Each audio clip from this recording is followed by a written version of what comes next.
Dado? Asa si Shirley? Umalis po siya kasama si Princess. Desperada ka na talaga. Ano gagawin mo lahat para sirain ako? Miss Divina, nabisto na po namin si Ma'am Jenny. Umamin na siya. Kung magbibintang ka, dapat may baon kang ebidensya. I-expose kita kay Raymond. Hindi mo ako panisirain kay Raymond! Ay! Raymond! Makikipagkita ako kay Shirley. Kailangan lang namin mag-usap. Raymond!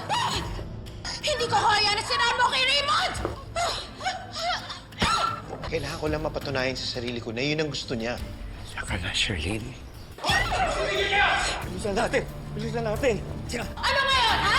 Pupatayin ang sarili mo, anak! Anong sinabi mo? Si Princess, si baby girl. Hindi mo yun ang tunay mo. Kailangan, Princess. Sis, anak, ang kapal ng mukha mo. Di ka pwede maging ina niya dahil wala kang ibang ginawa kundi saktan siya. Hindi ko naman alam! Hindi ko alam kung paano ko tatanggapin lahat ng to. Hindi ganun kadali yan at lalo kung ikaw yung nanay ko! Ayokong sabihin sa'yo yung totoo. Hindi kita kaya mawala na akin. Ganun lang po ba kababaw yung pagkakaintindi niyo sa pagmamahal ko sa inyo? Ginawa ko yun to save us. So it's true. Si Princess yung totoong anak ni Shirley. Don't tell me kukunin mo yung princess na yun. Hindi ako papayag! Pero hindi ko kailangan ng approval mo. Kapag nakuha ko na yung loob niya, hindi lang siya yung mapapaniwala, kundi lahat sila. Magiging safe na ako at magiging safe na ang posisyon mo sa buhay ng mga Cristobal. Pero Libby, kailangan kukunin si Princess kay Dado. Lagi naman po akong nakikinig kay tatay eh. Nasasaktan lang ako dahil sa mga nalaman ko. Ang hirap tanggapin eh. Akala ko, kapag nahanap ko yung totoong mga magulang ko, magiging maayos ang lahat, magiging masaya ako. Pero bakit ganito? Naging magulo lang yung lahat eh. Ang tagal-tagal kong inantay na dumating yung araw na to. Pero nung nalaman ko, naguluhan lang ako eh. Kasi yung nanay na pinapangarap ko, yung tao walang ginawa kundi saktan ako ng paulit-ulit. Alam kong hindi to madali para sa'yo. Lahat ng to, mahirap. Pero gusto kong isipin mo kung anong mas nakakabuti para sa'yo. Alam kong nasaktan ka sa tatay mo dahil sa pagkakamali niya. Naiintindihan ko siya. Ginawa niya yun dahil mahal ka niya. Ayaw niyang mawala ka sa buhay niya. At lalong-lalong ayaw niyang mapahamak ka. Kilala natin si Divina kung gaano siya kasama. Gusto lang niyang protektahan ka. Totoo naman po yun eh. Ilang beses na akong nasaktan at napahamak ng dahil kay Miss Divina. Kaya nga ako nahihirapan siyang tanggapin eh. Pero anong gagawin ko kung siya yung totoong nanay ko? Kaya ayoko namang ipagkait sa sarili ko yung matagal ko nang pinapangarap. Nandito na, papakawalan ko pa ba? Natatakot lang kami para sa'yo, Princess, dahil si Divina to. Siguro naman po dahil alam na niyang anak niya ako. Hindi na niya ako ipapahamak, di ba? Baka naman hinahanap niya talaga ako. Baka naman gusto niya talaga akong makasama. Hindi ko pa siya pagbibigyan.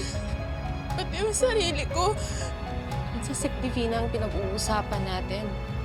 Itong taon to marami ng hindi magandang ginawa sa'yo. Mas lalo lang ako naguluhan eh. Gusto ko muna mapag-isa. Princess! Xavier! Kaya mo muna siya.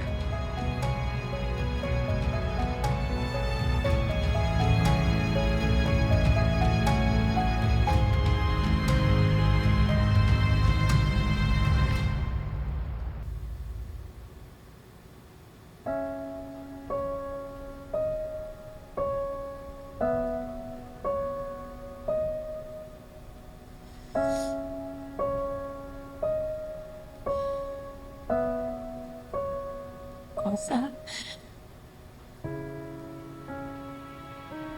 Tulungan mo naman ako.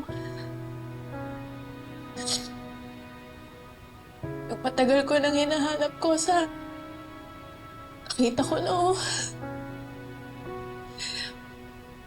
Kaso ang gulo-gulo.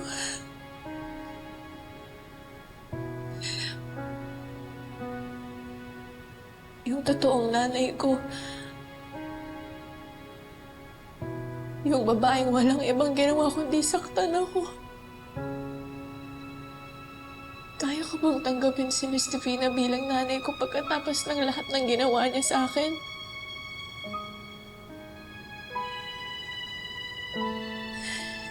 Kung sa tulungan mo naman ako, alam ko na kung nandito ka, magiging masaya ka para sa akin, di ba?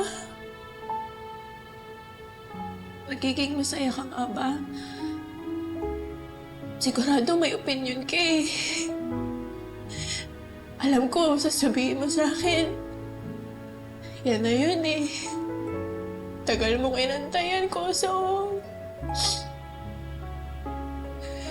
Kaso ko sa kahit naman anong gawin ko, hindi ko na mabago na si Miss Divina yung totoong nanay ko eh. Tanong ko na lang, bibigyan ko ba siya ng pagkakataon na pumasok sa buhay ako pagkatapos ng lahat ng ginawa niya sa akin? Ginawa niya ang lahat para protektahan si Libby.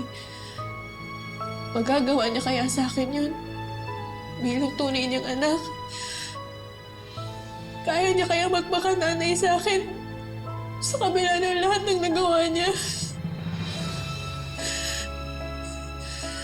Kaso hindi ko naman malalaman yun pag hindi ko sinubukan.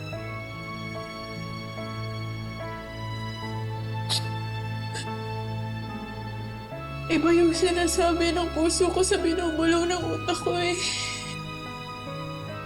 Siguro, pipiliin ko na lang gawin kung ano yung tama.